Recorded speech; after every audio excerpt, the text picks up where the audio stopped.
So first, you have gone through mutual exclusion through code. There will be no code in this talk because I just don't know how to write code. And this is apropos. I got this. You'll have in the few days our Turing Award, Distributed Computing Turing Award winner, Leslie Lamport. And he knows that I say, I don't know how to code, I don't know.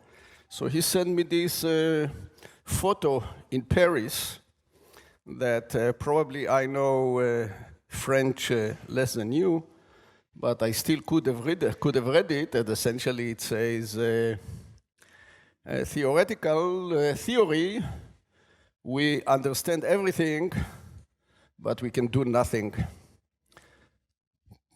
Practice, we can make everything work, but we don't understand why it works. Here, you learn how understand nothing and not understand why things work together. So, what you have seen in the last presentation was something practical. And in practice, we are also very much interested in efficiency. My thesis is, and some will argue with me, is that when you want to achieve efficiency, there is no theory to it. So now the question is, what is the theory? To me, theory is mathematics. Mathematics is everything that you can formulate. In mathematics, you have a theory. Physicists, although they are talking about some real stuff, they were able to formulate it in mathematics, and they say what the mathematics predicts should happen. And it happens.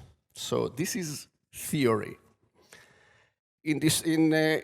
In computer science, I teach algorithms for 30 years now, and I look at it, each algorithm, each problem, to get a real good complexity, you need a new trick. So to me, when it comes to complexity, it's a bag of tricks. But when you want to say I have an area, and I have a theory to it, it shouldn't be a bag of tricks. It should be mathematics. And what is mathematics? You have some few assumptions, axioms, and from it, everything develops. It's surprising how big towers many times develops on very few axioms. But then, my area and part of Peter, we co-authored many papers, have been also to investigate the theory behind distributed computing. And what I will tell you is, then in theory, I don't want to understand even what is a variable. When you say shared memory, we think about memory and cells, and you write and you read. Can this be really mathematics? And I'll try to convince you it's not. So if God created one and two, we created zero, but she created 1 and 2. Can it be that God created shared memory? No. God created messages. Adam and Eve walked in paradise, and God sent them a message. Don't touch the tree of knowledge. And of course, you get a message, you do the opposite. This is what I learned with my kids. And therefore, I always told them, do the bad things, and they didn't do it. So I'm going to convince you that behind distributed computing, there is a theory. And if you hear a lot of people say that in distributed computing theory, there are many different models, synchronous, asynchronous, with test and set, without test and set.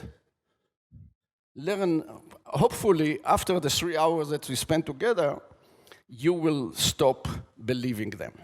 So let me try to convince you.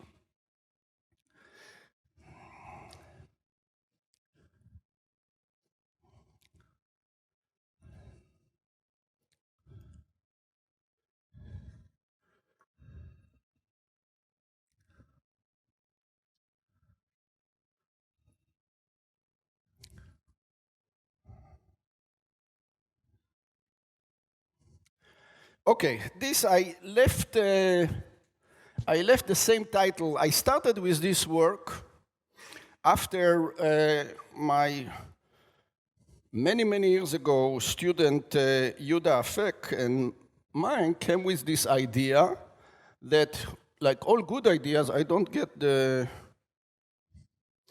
Like all good ideas, I don't get the. Like all good ideas, in some way, it was mentioned in the past, but not pressed on as I see, not pressed on as we did, and not part of it, some application of it were important application of it were developed in the context of shared memory. At the time, we didn't know by my former student Elizabeth Borowski and Nancy Lynch and Sergio Ratschbaum. So I gave a talk about this 5 years ago, and I left the title because I think it's an. And what is the title? I have to explain it. Better explain to me that I have to explain it because, like you, I'm not American. So I was, and actually, so feel free to stop me and ask me questions. And actually, sitting here in the first session, I felt at home because in the US, I perceived when I ask questions, my style is aggressive and stuff. People tell me, your style is aggressive, the way you ask questions. And not to say, but I'm not, I just want to ask the question. But when I sat here and heard you guys asking questions, you know, I grew up in Israel in the 50s, and the culture was Russians. Israel probably changed, but you preserved the culture. So feel free to make me at home and ask questions. Okay, so distributed computing. Actually, I learned today that distributed computing, I should have said, started in 65 with Dijkstra. You have seen the first slide of Danny. Dijkstra posed the question of, I didn't know that he was so early. I thought he posed the question at the end of the 70s. At 75, there were 5 people that I didn't bring I should have brought because I saw somebody else giving a talk and he had the original paper. And this was a problem called coordinated attack. And these people proved you cannot coordinate an attack. And what is the problem? And I think that talking about Russia, that I think the original is there is the Red Army, and in the middle was not Blue Army, there was the White Army. So I don't know how it turns to blue. And the question is, the Blue Army has 5 units. It's in the middle, and it separates the 2 half armies of the Red. And if the Red coordinate and attack together, they will win. If only one of them attack, because they have less units, they will lose. So the question was, can they coordinate an attack? And forget about now the timing of the, just can they get to conclusion whether to attack or not to attack? So they send messages at night to each other, but the messengers can be caught passing through the blue army. So, of course, you can do nothing if your messengers can be caught. So they said, suppose we assume that they will be caught, but not always, infinitely often. Some messenger will be able to get through in both directions even. Okay? In each direction, infinitely often messages will go through. And they proved it's impossible to achieve, to decide on attack or retreat. And for a lot of people, this was an amazing result. And actually, when I learned this result in '82 by from a famous information theorist that called, second to Shannon almost, called Gallagher. And he thought this is a very interesting result. And what is the proof that they cannot coordinate an attack? How did we jump here? I don't know. Backward induction. And what is a backward induction?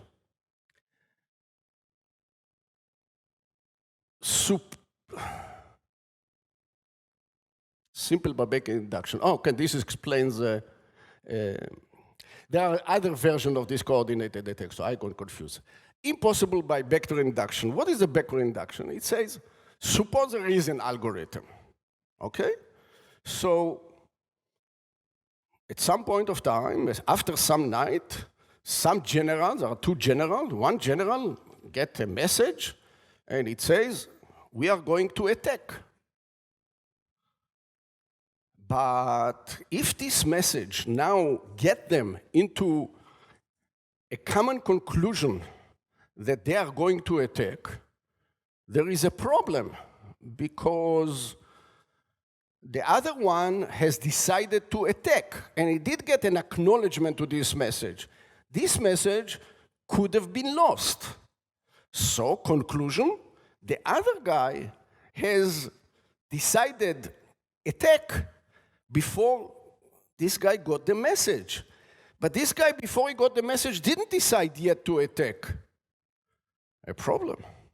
So when you start going like this, and you see that they essentially started to attack before they started, impossible. And this was distributed computing. Has more to it than centralized computing. Okay? Now, when I look at it many years later, I say this was, in a way, a nonsense paper.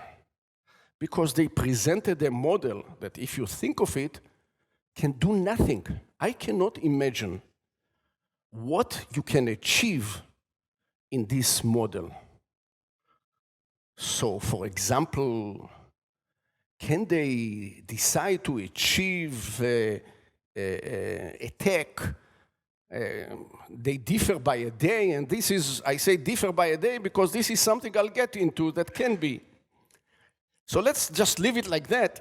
I don't know if you want it a homework, and this can be, in my opinion, a paper, to show something relevant, interesting, and you'll soon will understand what is interesting that can be solved in this model. In my opinion, there is a meta theory that I didn't prove. Nothing interesting can be solved in this model. Okay?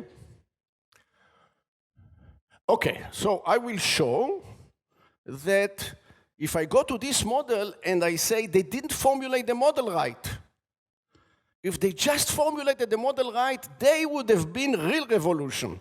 We wouldn't need 40 years. Similarly, I want to say with Dijkstra. So now, luckily, because of Danny, I don't need to explain to you again what is a critical section, okay? But let me explain to you what Dijkstra did not ask. Theorists, or the way you do research, you either take something and what's the implication if it was infinite? Or what's the implication if it was very small? So, Danny showed you Peterson algorithm for mutual exclusion. Peterson was a very smart guy and a very good researcher. And the first question you see mutual exclusion is to ask, how do you do mutual exclusion with two processes? Why immediately end? Don't try to do things small and simple. And once you solve small and simple, you'll go farther. It will show you how to go. Let me tell you what happens still in Peterson algorithm. You have two processors, and you use the construct of one processor waiting on the other. Can you do mutual exclusion without wait? Everybody that just think a second say, no, you cannot do without wait, because there is somebody who is in the critical section, and I want to do a critical section again. I have to wait for him to go out the critical section. So the wait is inherent there. But what if I need the critical section only once? I just want a processor to get to the critical section. And that's it. Perhaps you don't go there, but only one. I want one to enter and only one.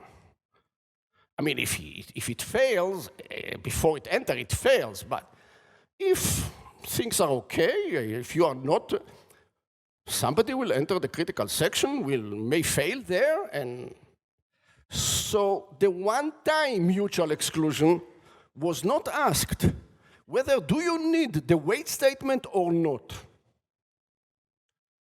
As you will see, if Dijkstra asked this question, and being Dijkstra, he would have been what we call today FLP. He would have got to the conclusion that, without a wait statement, two processors cannot reach agreement, because who will get to the critical section is in some way agreement. It's, I will wait for some construct, so I'm waiting. The other guy enters, so there is an agreement here. The other guy say, I'm not waiting. It's an agreement.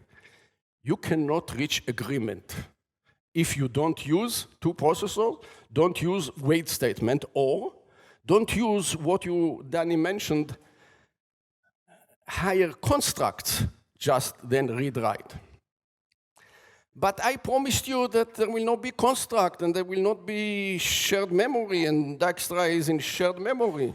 Well, so if I'm not talking about shared memory, what am I talking about? And I said, messages. Okay, so how do I get from messages to shared memory? We shall see. But now, the other things that I will do is, we have computers, we write programs.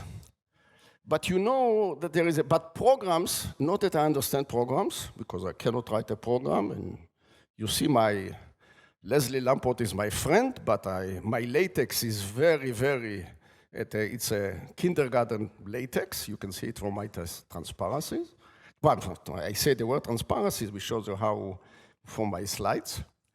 So, but I know that in centralized computing, when you need to use shared memory, when you have a variable sitting there, you need to ascribe to it some meaning. You need to have lambda calculus and stuff like this.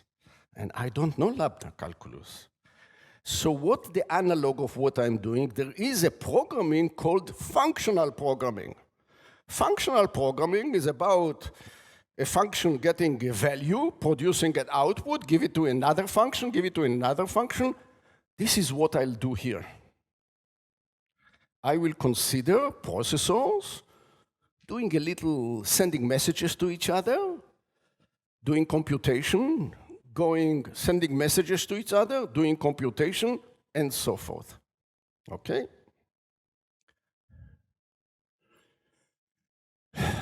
Okay.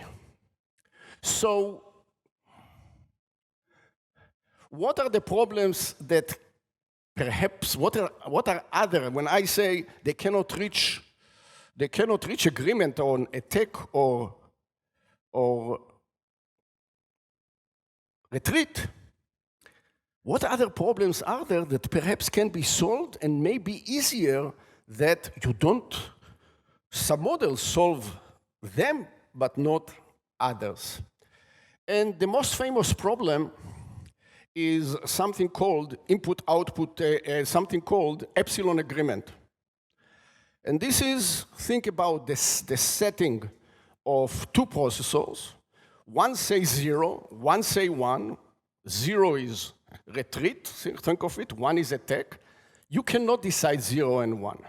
But if in like mutual exclusion, I am alone, I should be able to enter the critical section. So if I say 0 and the other one doesn't say 1, because it doesn't participate, he is what is called, in Danny examples, in the remainder. Okay, then it will be 0. And then when the guy comes, he says, oh, you already decided 0, I have to decide 0. And similarly in the other direction. But if both of them concurrently, one of says 0, one of says 1, and we know we cannot get to decide 0 and 1, can we decide something else? Can we decide, why don't you guys try to get close to each other, to get value in the unit interval of 0, 1, which will be close to some by pre-prescribed epsilon distance? I don't care that this pre-prescribed epsilon distance will be 1 over zillion. Okay? So this is called this epsilon agreement. And epsilon agreement and agreeing on 0 and 1 is what I'm going to claim is the functions of distributed computing. Distributed computing, we have processors, they have options of what to output, but they have some constraint of what will be the combination of things that they will output. Agreement want everybody to output same. Epsilon agreement want everybody to output something, values which are very close. So there can be other variation of this problem. But distributed computing is about one shot. In the same way that you are not puzzled by when you learn about centralized computing and you learn that centralized computing, a computer computes functions. A computer doesn't drive autonomically a car. A computer doesn't, what else amazing things computers are going to do? No, they compute functions. But then we take and we use the functions, we do functional programming, and we do all sorts of, we come and give new inputs from the outside, and we do all sorts of things. Similarly in distributed computing. So the questions that Dijkstra asked was not a question of unit on distributed computing. It was already an evolved question that I don't claim I have a theory for the evolved question. I have a theory to solve one-shot problems. Okay? Okay. So I will present how could Haber and Haber et al., these people who proposed the coordinated attack problem, how could they formulated what I'll say to me the right question and actually a more interesting question. And it's very simple variation. Everything is synchronous. In other words, you don't send messages during the day. During the day, everybody sees them. And hopefully we are talking about 1917, 1918. There was no light vision at the time. So you send it only at night. And what can happen is that the blue forces, they know that if one messenger is sent through the south, one messenger is sent through the north. Okay, two different routes. You don't then the blue army is going to sort of flip a coin or randomly or whatever they ever rule, decide to ambush only one path.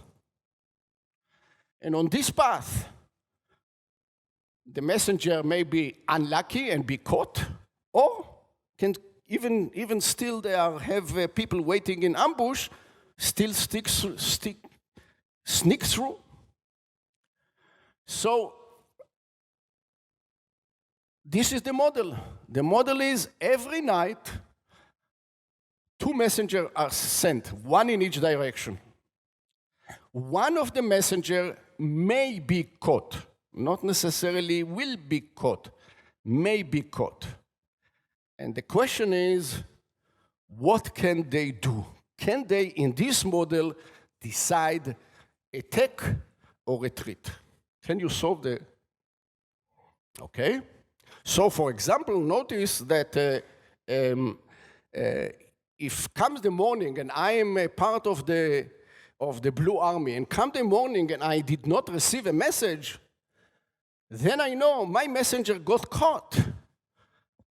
And I know that the other messenger got through, because I know that the blue army always put all its forces waiting on one direction. So, this slide is almost all distributed computing on one leg, okay? What is this slide? This slide says, let's take a night. After a night, something happened. Let's take all the possible somethings that could have happened and sort of make a graph out of them. Okay, so how do I make a graph?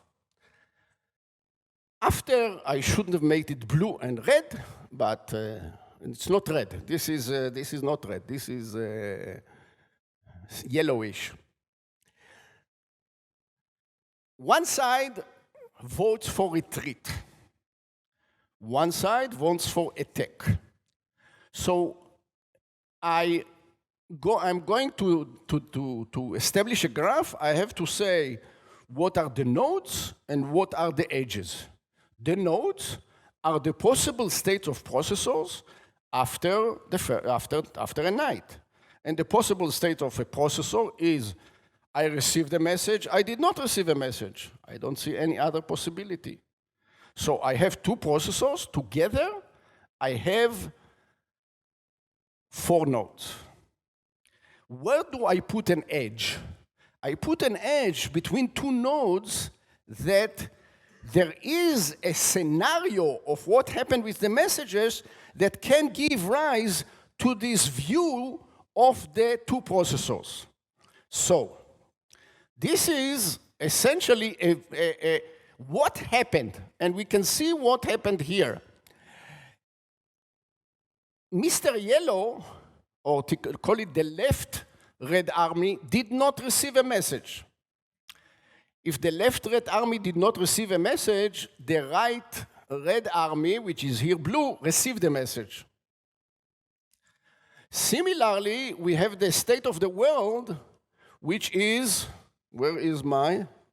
Okay, which is this one, okay? The army on the right didn't receive a message. The army on the left received a message. Here in the middle, oh boy, I pressed the wrong.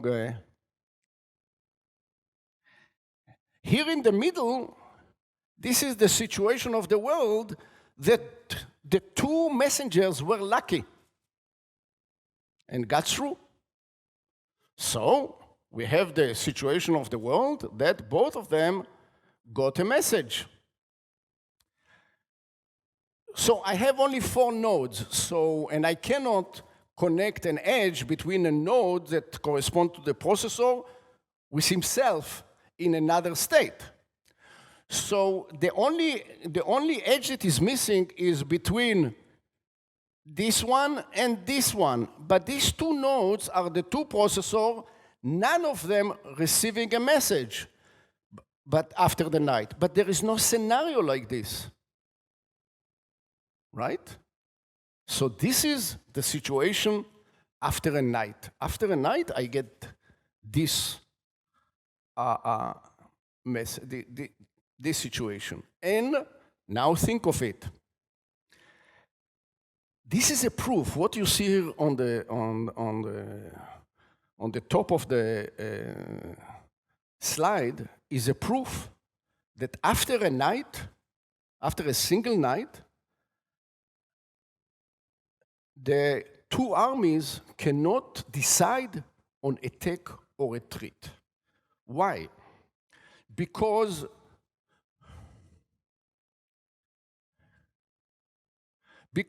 on the right, this one didn't receive a message. And his opinion, he votes at the beginning for retreat. So if he decide what to do, it's retreat because he got no other information. Similarly, on this side, this is the army on the left. It got no message. It votes for attack. If it got no message and you have to decide, it should be attack. Okay?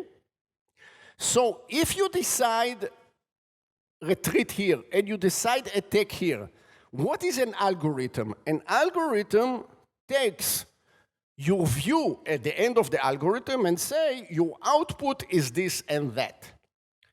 And the idea is no matter what you will write here, attack, retreat, on these 2 nodes, these 2 nodes by the condition of the problem are colored, green and red. These 2 are not. This is, I don't know what algorithm you may come up with. But your algorithm will assign to this is the right army, to the right army, whether when you get a message, do you attack or retreat? And to the left army, when you get a message, do you attack or retreat? It will make this assignment. And whatever you make this assignment, you will create an edge. If you start on the left with attack and you end up on the right with retreat, you will create an edge on which on one side is colored by attack, on the other side is by retreat. This obvious thing to all of you, actually in mathematics, has a name, but it's trivial, it has a name, and this is called the one-dimensional Sperner lemma that says the simple thing that if you take a path and you color one end of it white and the other end of it black, and the middle you color anything as you wish by black and white, you must create an edge that on one side will be black, on one side will be white. What is more interesting is that this trivial lemma in one dimension has an extension to higher dimension, as we'll see, and then it becomes really interesting. So this is one night. What will happen if we took 2 nights? I claim it just, the state of the world will just enlarge, will become more possibilities. In the first round, I didn't get a message. In the second round, I got a message, and so forth. And not to go into much more detail, this edge will become actually, will split into 3 edges, and this edge will split into 3 edges, and this edge will split into 3 edges. But we will with the sides that says, I never heard, bought attack, and this state of the world is the left army says, I did not receive a message in the first round, I did not receive a message in the second round. You did not receive a message, you have to attack. On the other side, this guy says, I never received a message, I voted for retreat. So now we just have many nodes. Many nodes. Doesn't matter that this was here four nodes. It will apply to any path. Okay. So, and I claim, now we proved that in this model, no matter how many rounds I will do, I cannot decide retreat or attack. Okay, so we can ask, how does this relate to shared memory and Dijkstra and stuff like this? And I say, okay, I just need to show you that this model of sending messages can simulate a shared memory in which two processors read and write to each other. And believe me, this is not too hard to do. This system simulates two processors. Each one of them has its own cell to write, reading and writing to the other. Okay, so from this, we already know that you cannot decide attack retreat, or you cannot decide who will get into the critical section from Dijkstra. Okay. Now, this is a simple homework problem. You see that the red army may miss a processor. They may miss a messenger. And we have a tendency to think, miss a messenger, there is a lot of information, and therefore, we should be able to do consensus. And it has nothing to do with information. It has to do with situation of the world. So, if I said that the blue army, every night will choose some direction and will be able to stop the messenger. Surprisingly enough, the red army will be able to achieve consensus. Okay, so this is something that, think about it. So the way to think about what's going on here, and now I'm talking about a general model, is this blue army is an adversary that has the option to come to communication link and take a message in one direction, any direction it wants. I don't want to allow it to take messages in both directions because I don't want to disconnect communication at all. So allow it to take a message in one direction. And the more possibilities, so now I can restrict it. I can restrict it on this edge, you must take a message, on this taken edge, you must, or there are some combinations that on these combinations of edges, you can take only one message, anyone you want, but you can take only one message. I can put restriction of what is essentially, if you think of it, in a round, when I get a message, we can think of it as a directed edge from you to me. So I can define an adversary to be what is the sets of graphs that the adversary is allowed to leave after a round. So essentially, I'm moving in some way, I'm moving distributed computing to a graph representation, only that now we have many rounds, so these graphs are repeating themselves in each round, perhaps different graphs from the collection. So this is not a homework because it's easy. We'll have enough hard problems. But here is an example of not so easy, and that's why. What if the if the blue army flips a coin on which side to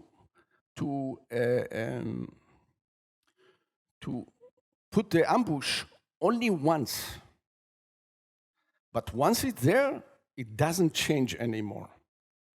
Will we be able to establish consensus? Will we be able to establish attack retreat?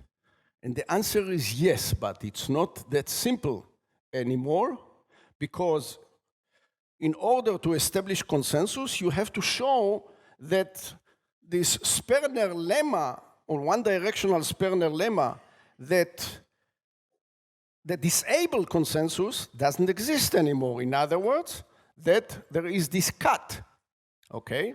So if we take 2 rounds, we see that some situations are getting cut. If you cannot switch from side to side if you don't have the option and you have to stay on the same side from here on, then consensus is possible. And let me not go over it and continue. Okay, this is a homework problem. And why this is a homework problem? Because why it's after this. You see, what's happening here is you got a line, and the line is not only cut, it is cut in 2 places. So we know that here this guy votes retreat. And if we want consensus, this will be retreat.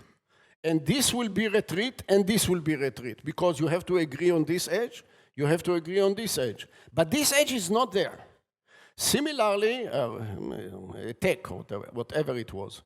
In this side, the value of these 2 nodes, we should have a little bit stronger laser, the value of these 2 nodes, when I say these 2 nodes, this is hand waving because I don't see where I see it.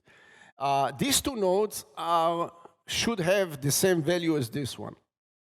But in the middle here, there is no constraint. You can put attack, retreat, it will still be consensus. Okay?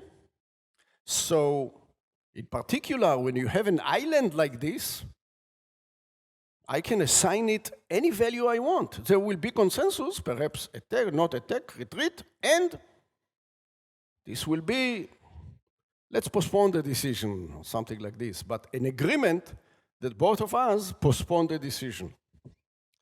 So safe consensus takes it, the idea of safe consensus, question of safe consensus takes it 1 step further. Okay? I give you an algorithm that will do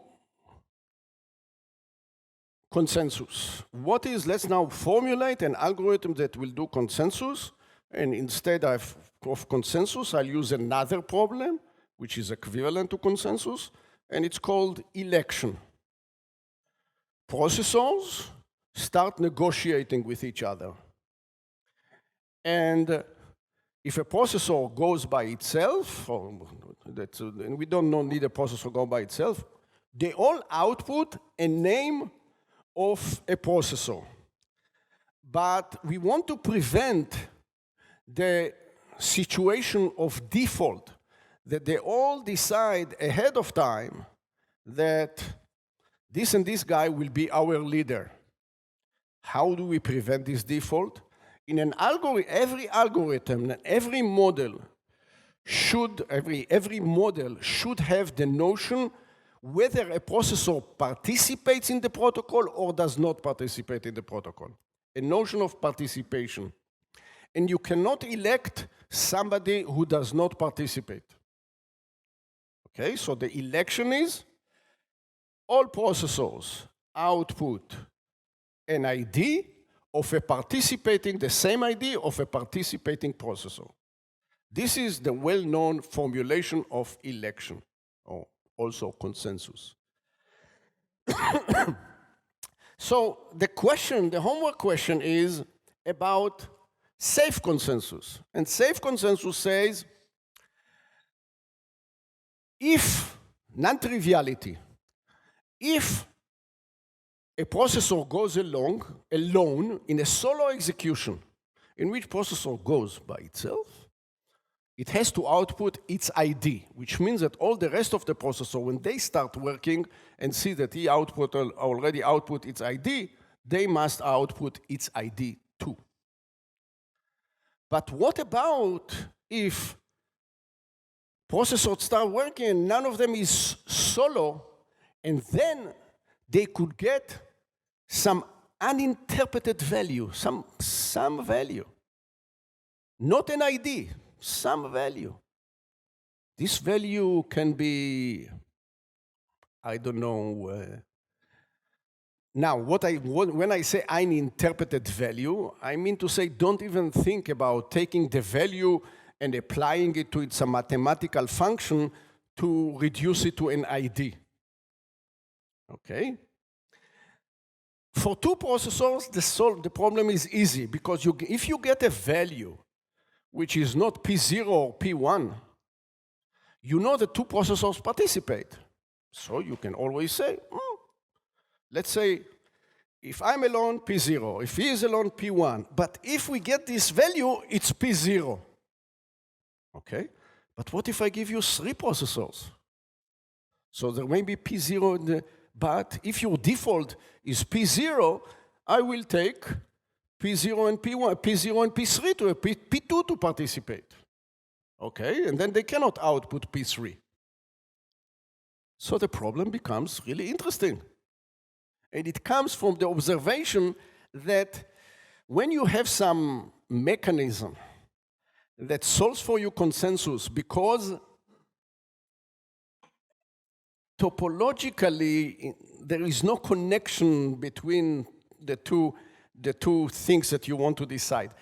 When you have tear, it may create islands, and you may get a value from an island, and the value from an island may not be one of the values that you started with, and you made to make an assignment. But what if this assignment is, you didn't know what it is before, you just got some value, okay? So this is a tough problem.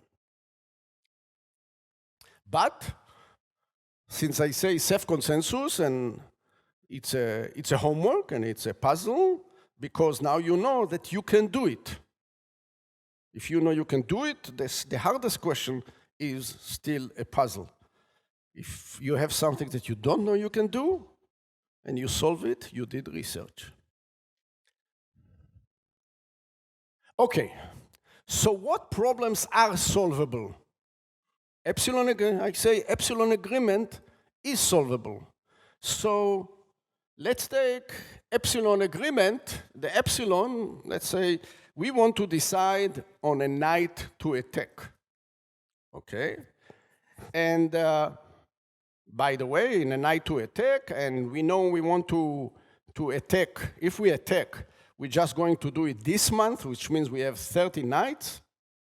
So I will do epsilon agreement such that the number of intervals when I do this, when I take the view of the world after a few nights, I have 30 edges. And each edge is a day. Okay? So anybody, just to see that you don't fall asleep, let me take a nice number. 27 nights in this month. There is no month with 27 nights, even not in a leap. 27 nights. How many nights I need in order to cooperate a night? Yeah, that's 27 nights. The whole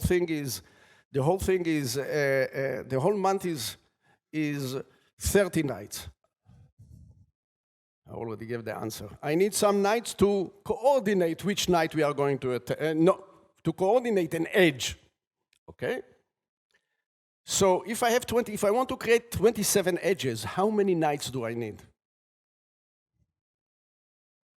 Remember, after a knight, there were 3 edges. After a knight, each edge became into 3 edges. So how many knights do I need? Another knight.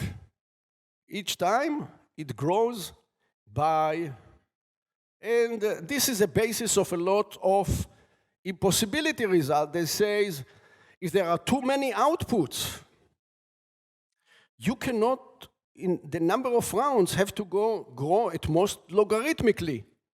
So log of the number of outputs is a lower bound of the number of rounds you need to take. Okay, so they can coordinate an edge. And what is to coordinate an edge? We either choose the same knight, or we choose 2 knights which differ by 1.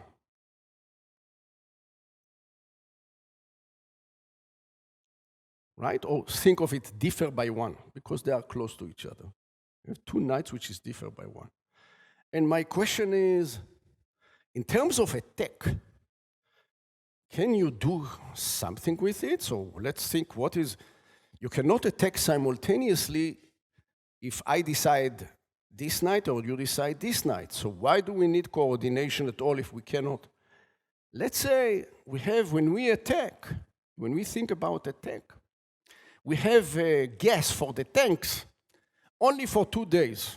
So when we attack, the engines have to be hot, warm, and everything. So I have to make a decision of starting my engines. Okay, my engine will not last for a day, but will last for 2 days. And now, when I turn my engine on, I can notify the other side that I am going to attack. How? By shooting a flare over the blue army. Okay, and the other side, my partners will see it. Now, why did I take this solution from the beginning? Because the engines of the other side tanks may be cold at the time and it cannot attack. So we need some coordination in warming the engines, right? So we cannot just use the flare. We need some coordination. We need this Epsilon agreement. So what will be the strategy? With the Epsilon agreement, we decide 2 knights. So I have a knight and you have a knight. They may be the same knight, they may be different by 1. I don't know if after me or before me. And we have the tactics of flare. And remember, if you just shoot the flare and the other side, the engines are cold, the blue army knows you are going to attack and will attack you, and the other side will not help you, and that's it. You are done for. So what will be the strategy? Anybody? What will be the strategy of shooting the flare in order to attack at the same moment? Sorry. Yeah, go ahead. Yeah, you are the only one. You should, if you do it, you should compliment yourself. If we have selected 2 knights and we have consensus that we attack either knight n or n plus 1, we just attack n plus 1. What is the strategy of flares? I need flares. You shoot the flare. I got it. I miss it. Okay, over there we have the flare strategy. Here. Excuse me. I may be a bit confused because this 2 generals problem is about unreliable channel, right? And I don't hear well, so Peter will translate it to me. Okay, 2 general problem is about unreliable channel. So we cannot send the message, it will be cut, it will be taken by blue army, right? So if you can send a flare, that means that you have reliable channel because you can send a kind of the message. So it's a bit different story, I think. Peter, can you translate? No, I'm not sure. I think it's about the model. So the model is different. What? The model is different with respect to what you had before. So you have one more means of communication, but Okay. There's no answer to your Okay. question. No, so Yeah. nobody over there. There is. I mean, we don't want nobody because this will be the first time I ask this question and nobody in the audience answer. So we want. So I guess the solution is that you need to have your engines warmed by the night N, right? So if you decide to attack on night N or night N+1, then both armies should have their engines warmed by the night N. And then they should wait until this day or the next day when the other army sends a flare. So you should have your engines pre-warmed, but when you see a flare, you start attacking. Peter, can you translate?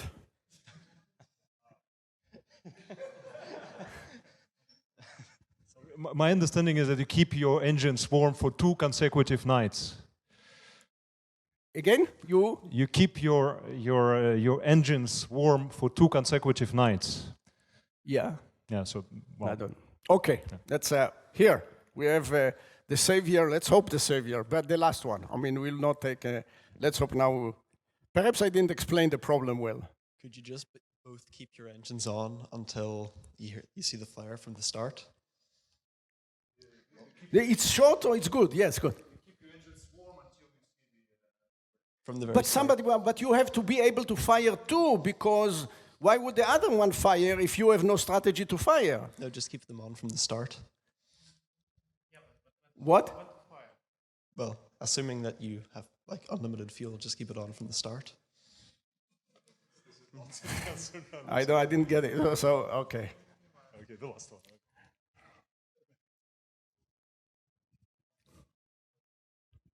So if you are one of the generals, you probably need to get your engines warm by the first night and shoot on the second.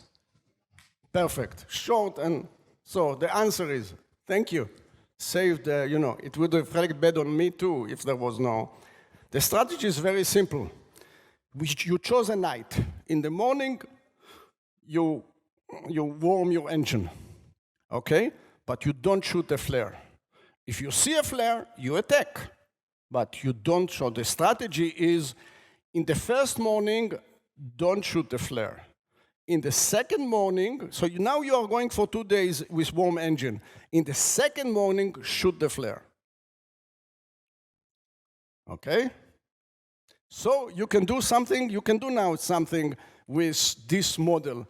Not precisely attack the same day, but completely just with messengers, but we need flares, but we can do something interesting. Okay.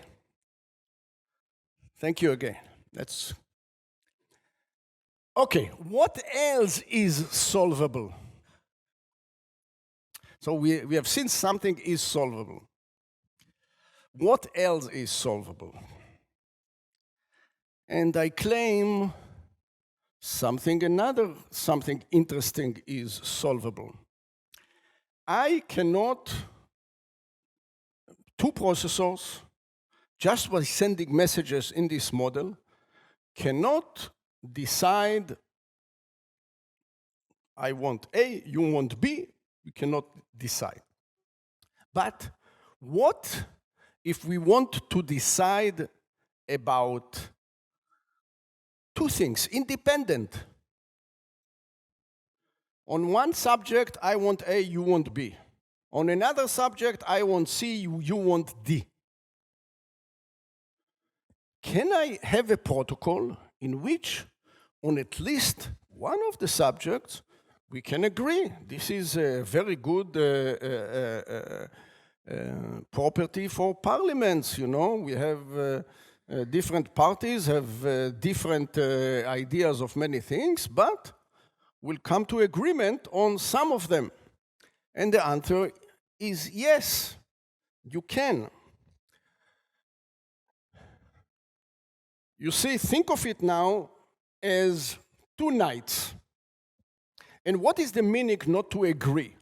Not to agree is now I don't need to color every node with A or B.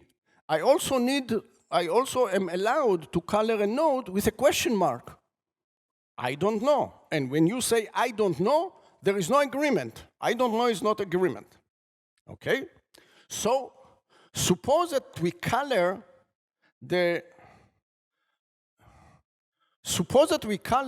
in the first, we do an agreement AB in the first night and then do an agreement CD in the second night.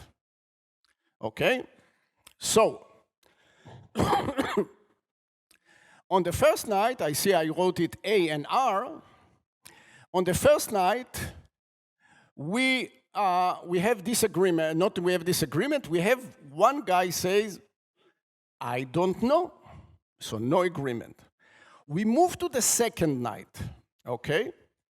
In the second night, I say here, I do a wait. Okay? But notice that in the second night, this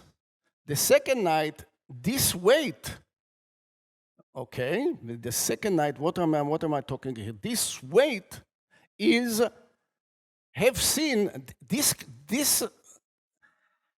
state of this processor, the wait here will happen only if in the second night, this processor sees the red, which means the red did not get stuck in the first night, but in the second night, I received a message from it. If I received a message from it in the second night, then I know, so the wait here should have been here, then I know what was his output in the first night. Okay, if I know what the output is in the first night, then I can decide. Either I decide in this one because, so what is this? Let me see. This is this wait. This means the red does not know what to decide. And now let's take the situation that the red does not see, the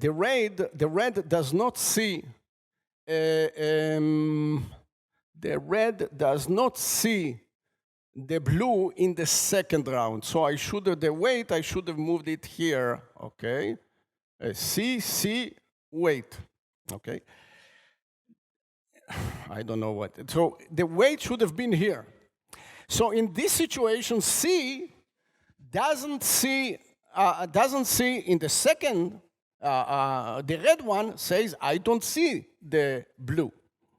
The blue say, this is situation that he says, I see the red. When I see the red in the second night, it tells me what he decided, what he decided in the first night. Let's, and therefore I can do consensus in one out of the two, and this perhaps explains it more, but this is an important property of you can do agreement in one out of two. And this will now extend, because if I have two processors and I have 10 independent agreement in front of me, I will be able to decide, there will be an agreement, not will be able to decide, there will be an agreement in 9 out of the 10 situation. In one of them, may not. And this will be a very, very important property. Okay, so can Dijkstra this we talked about? Can Dijkstra this without wait? We cannot do without wait. We cannot solve the Dijkstra problem. And the Dijkstra problem, although it's formulated in shared memory, we don't need to talk about shared memory because we can, in our model, we can simulate a shared memory. Not only this, when people talk about synchronous model and asynchronous model, what is the synchronous and asynchronous here? Okay, I'll tell you what is the synchronous and asynchronous here. When I said that the blue army will stick only with one side, with one of the direction of messages, when a message gets caught, this is usually thought of in distributed computing as the processor exhibited a faulty behavior. Okay? And essentially I said, I didn't restrict, only one of the two processors will establish a faulty behavior. And when the faulty behavior is restricted to a set of processors, turns out that this is what in distributed computing is called synchronous model. In a synchronous model, you can always achieve consensus. What was the earth-shaking result in 1983 that it's called today FLP, Fisher, Lynch, and Patterson, said in an asynchronous system, even if you have a single processor that can fail, you cannot achieve consensus. What is the meaning of it here? I do not mean in order not to achieve consensus, I do not need to fail two processors. I just need the failure to be exhibited one time by this processor and another night perhaps by this processor. The fault can move around. So a synchronous system in which the fault can travel around anywhere, all processors can exhibit faulty behavior. But suppose that in each round, in each night, only one processor can achieve faulty behavior. The earth-shaking result of distributed computing called FLP says that this is enough to subvert consensus, the fault of a single processor, if this fault can travel around. Okay? And we will see that this simple result that I showed you about two processors, when facing with two different decisions, can agree on one of them, this will be the tool in which I will convince you that this impossibility result of FLP is a valid result. How we shall do it? We shall do it by reduction, by something called reduction. If you will give me a protocol, and now the protocol is between any number of processors that you want, and the model is the model that I just exhibited. Each night, each processor send messages to all the others, okay? And each night, there is a blue army that can ambush only outgoing messages of one processor. Okay? Now we need, can you establish consensus among now multiple red armies where the blue army will ambush at each night only a single processor? And the FLP result says, they didn't formulate it this way, but the FLP result says, no, you cannot achieve consensus. And the way we will prove it is to say, if you can achieve consensus, give me the algorithm. I will take two processors in the model that we talked about, two processors that communicate, and each night, one of them, I will simulate, these two processors will simulate the algorithm of the N processors. And I'll show you that if the N processor achieves consensus, the two processors achieve consensus. But we just proved that the two processors cannot achieve consensus. Okay? So this will be, if the reduction is simple, as I will convince you it's simple, you understand FLP. And I can tell you that when I saw FLP, I was not able to read it. I'm not able to read very complex algorithms. And it was a big thing, the opposite of what we are getting now. The FLP impossibility result was in the context of a synchronous shared memory with a single fault, okay?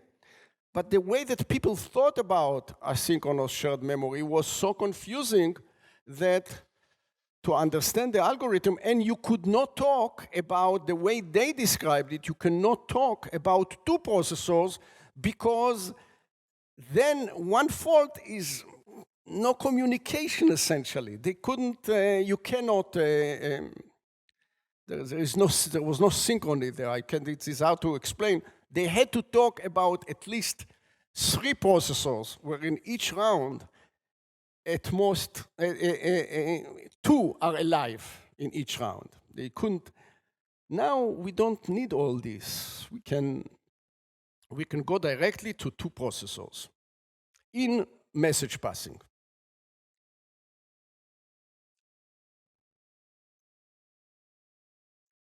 Okay, so this is just okay. So here is another homework problem, and these are not easy homework problem.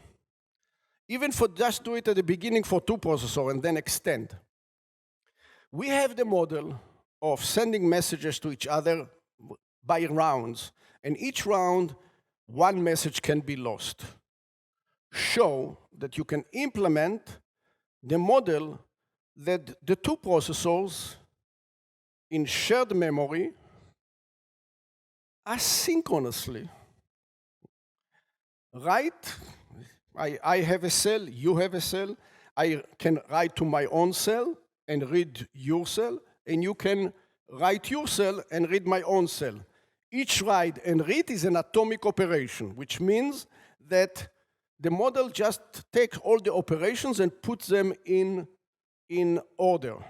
Show that you can implement read-write. If somebody wrote an algorithm for the model of read-write 2 processors, I can now translate this algorithm and achieve the solution in the model of sending messages, and now we have rounds. Remember, there is this, when you talk about shared memory, you have something persistent. You wrote, and that's it, it's written there. So you can, if you don't write, and later you look, it will still be there. In this model, you cannot recover. Oh, I want to see what happened, what this other guy did in the other night. You cannot go back in nights, okay? So one direction is very simple.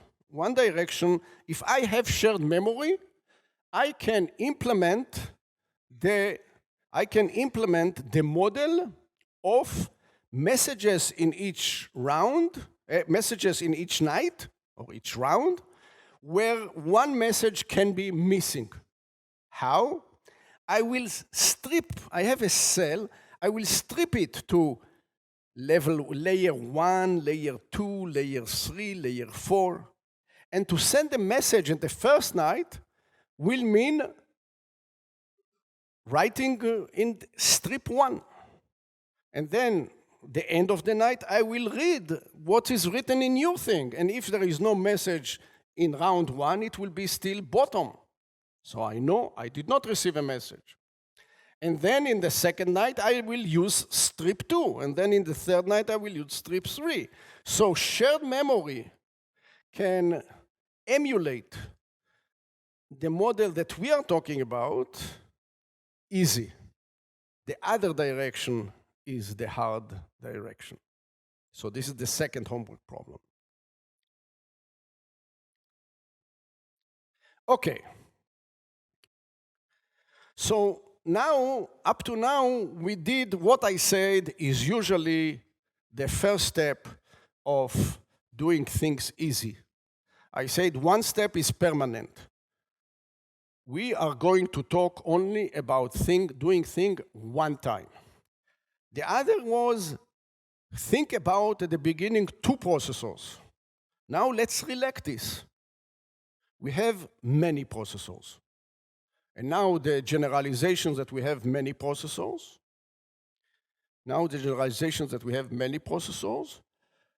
We have each night the all pairwise communication, and we have the strongest adversary possible that does not disconnect completely.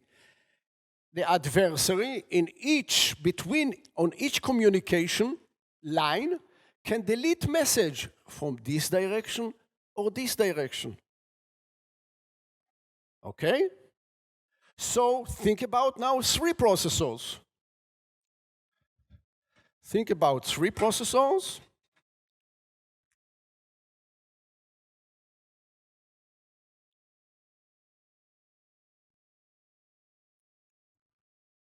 What happened? Oh, I see.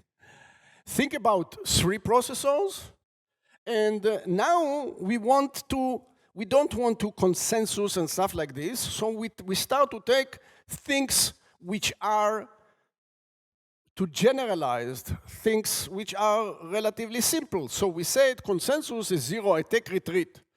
Now we transformed it into something called election, which is, instead of outputting a take retreat, output the ID, and we both output the same ID. And the ID has to have a participating processor. So when I say participating, what is the meaning of it? For example, if I have 3 processors, and 2 of them did not hear the 2 messages sent to them in the first round, they were plucked out. Then the 2 processors didn't hear about the 3rd processor. For them, this 3rd processor is not yet participating. If none of them heard about it, you are not allowed to choose a name you didn't hear about in the algorithm. Okay? So we now can generalize consensus into election. Well, if 2 processors cannot do election, 3 processors in this model, of course, cannot do election. This is not a homework problem because this is very simple. I will take 2 processors. One processor will emulate this node. The other processor will emulate this node, right? And remember that the adversary can do whatever it wants. So in particular, the adversary in each round can either cut the 2 messages going from here to here, from here and from here, or 2 messages going from here and to here. This is a valid behavior of the adversary for 3 processors. And I can show you that just with this behavior, this becomes the problem of 2 processors that we have seen. So 3 processors with this adversary that is so powerful on all connections can force no election.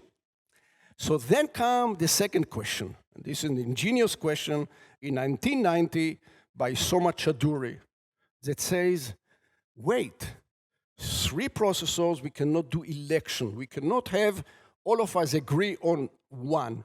But we have this epsilon agreement that we agree on values close to each other. What if we try to do here, they do not agree on one, but they do not diverge as essentially each one of them say me.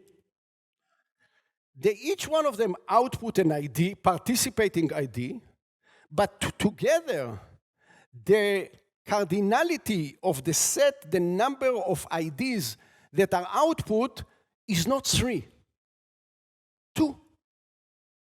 And she called this problem 2-set election. So election for 3 processor in this model is impossible. Can 3 processor do 2 election, 2 set consensus? And the answer is no. Why it's no? Let's switch back to the screen over there.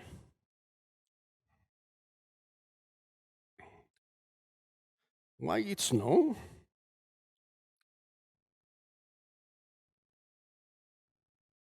Because I have to convince you that the model in which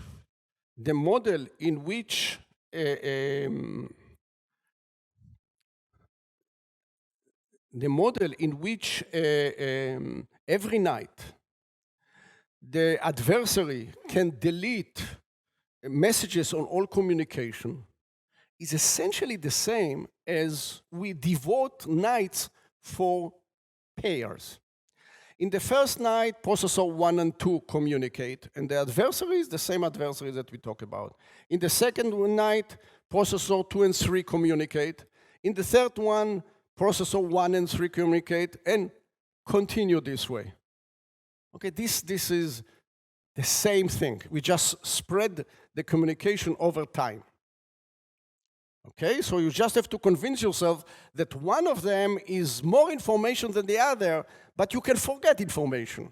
So, and it doesn't, and we will prove that for the model that looks that you have too much information, you cannot do 2 set consensus. Then how? Well, the first night, processor 1 and 2 communicate. But we have seen that in the first night, we have 3 possibilities, 3 scenarios. So what are the view of the world after the first night? Processor 3 didn't change anything. Processor 3 is quiet in the first night. There is no communication. So we have the situations that we have before with processor 1 and 2, only we now append to it processor 3. So we get 3, instead of getting 3 edges, we will get 3 triangles. We started before. We started with an edge, 2 processors with no information about each other, exchanging messages and 1 edge becoming to 3 edges. We started with a triangle. All these 3 processors sit together, they didn't exchange anything. And after a night, we get a triangulated triangle. Okay, everybody with me? Okay. What will happen after the second night? The second night, processor 2 stays quiet.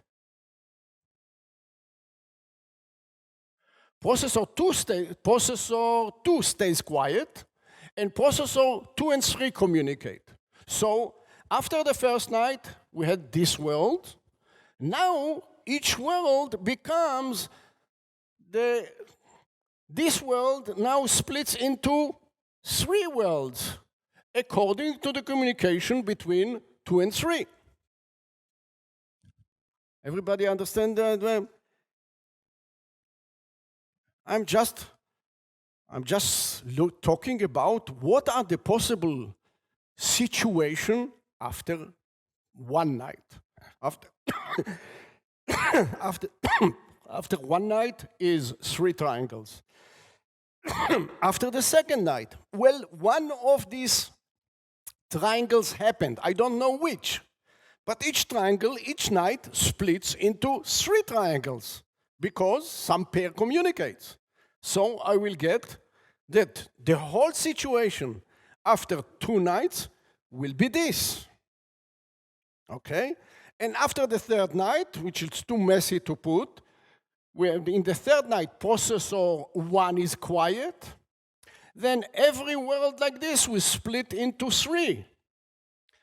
We will split each edge 3, 2 into 3, and the world in topology is coned off with the one that does not participate at that round. Okay? So as I continued, as we have seen with the path, it grows and grows and grows. As I continued, what I will get is this is called now a triangulated triangle, and it will be more triangulated and more triangulated and more triangulated. Okay, and here come the ingenuity of Sperner lemma. Sperner did not do it for this context, he did it in a general context. Sperner is a combinatorial problem that says you have a triangulated triangle. As we said, the corners are processor never hearing about somebody else. So corner 0 have to choose 0, corner 1 has to choose 1, or let's say there is no 0, 1, 2, 3, corner 1 has to choose 1, corner 2 has to choose 2, corner 3 has to choose 3.